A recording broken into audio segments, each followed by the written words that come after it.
Joker, folie deux is finally out in theaters globally, which was one of the highly anticipated film of 2024. This is a film that should be watched with a keen eye for both its technical craftsmanship and the emotional landscape.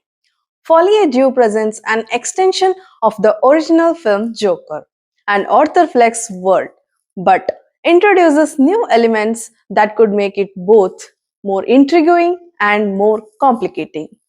Todd Phillips returned to direct Joker 2024, which continues the saga of Arthur Fleck, not played but lived by Phoenix, a mentally unstable man who transforms into Gotham's infamous villain Joker. The story starts from where it left us. That is, Arthur Fleck's arrest and nightmare it imparts on the streets of Gotham. Arthur is charged with manslaughter for murdering television icon Murray on his late night TV show. Court trial that follows in Arthur's case introduces us to the character of Harley Quinn, played by Lady Gaga. Arthur and Quinn's obsession towards each other and the philosophy they reckon through violence forms the one-line story of the movie. Phoenix's performance in the original film was widely praised, and his return in the sequel brings the same raw intensity. This time, however, Fleck is joined by Harley Quinn. Her inclusion makes the sequel exciting. Harley Quinn in this interpretation matches Fleck's madness with her own brand of psychological instability, and together they create a volatile and chaotic dynamic. The introduction of some new elements between these two disturbed characters adds a surreal layer to the narrative. This sequence is no different than the familiar descent into madness, but with a musical twist. The film pushes the boundaries by merging psychological thriller elements with musical sequences. This combination is audacious, even more than the original score, as I feel, which makes this also an extraordinary musical creation. Gaga, whose emotional vulnerability blends with a wild performance, may be the polarizing factor of the film.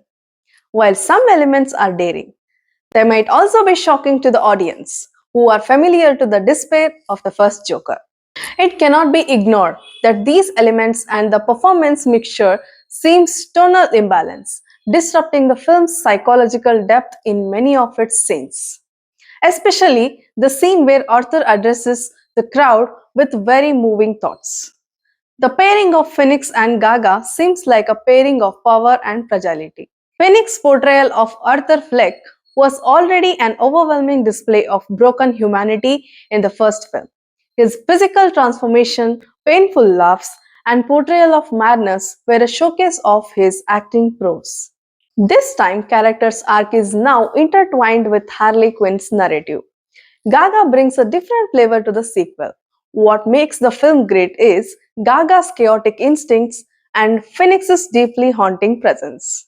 The story lives up to the title Folie deux, which meant mental illness shared by two people in close association.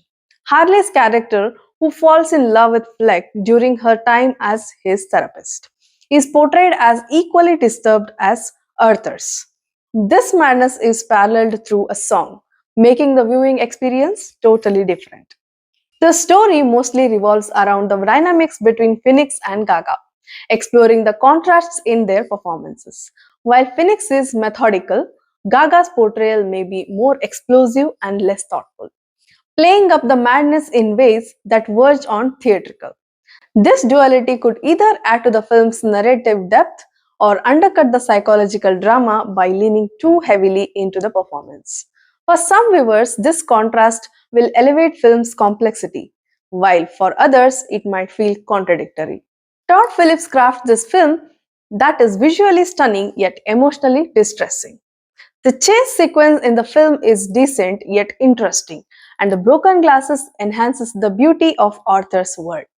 The scene where a news reporter quotes the trial as the trial of the century for sure brings goose flesh in big screen. The cinematography in the first film emphasized the decaying world of Gotham, a city in decline that mirrored Arthur Fleck's mental state. Similarly, Folie deux continues this tradition of visual decay, especially in the musical numbers.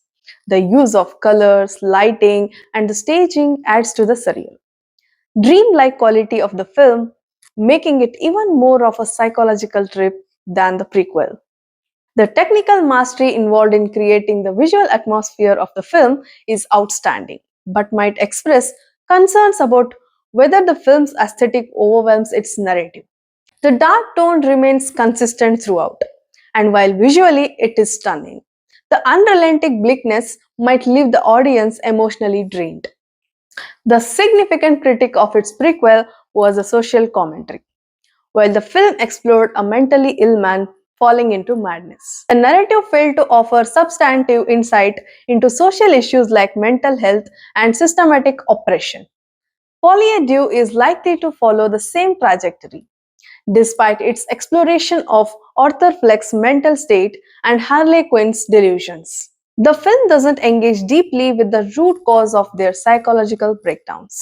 I don't understand why the director is more into justifying or glamorizing the madness of its central characters without offering meaningful commentary on the world they inhabit. The Joker may leave a moral void at the center of the film. The cinematography is the film's greatest strength that adds much to the narrative. The decision of addition sound elements compared to other films that have successfully blended musical elements with drama, such as La La Land or Moulin Rouge.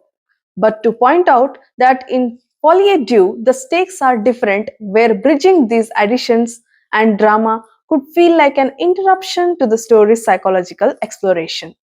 Our final take on the film could be Joker, that it is ambitious but flawed a film because of its slow pace. It dares to push the boundaries of genre psychological thriller. The performances by Phoenix and Gaga would be praised for their intensity, even if the tonal shifts between their styles create an uneven experience. The film's visual aesthetics could once again be lauded for their beauty and the detail, though its relentless bleakness and moral ambiguity could be points of concern.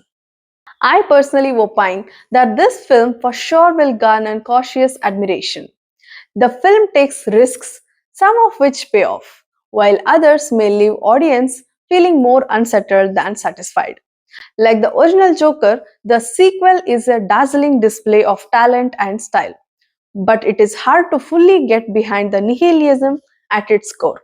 If one has to describe Joker Folie deux in a single phrase, it must be beautiful, unsettling with a thin moral narrative but with a great climax.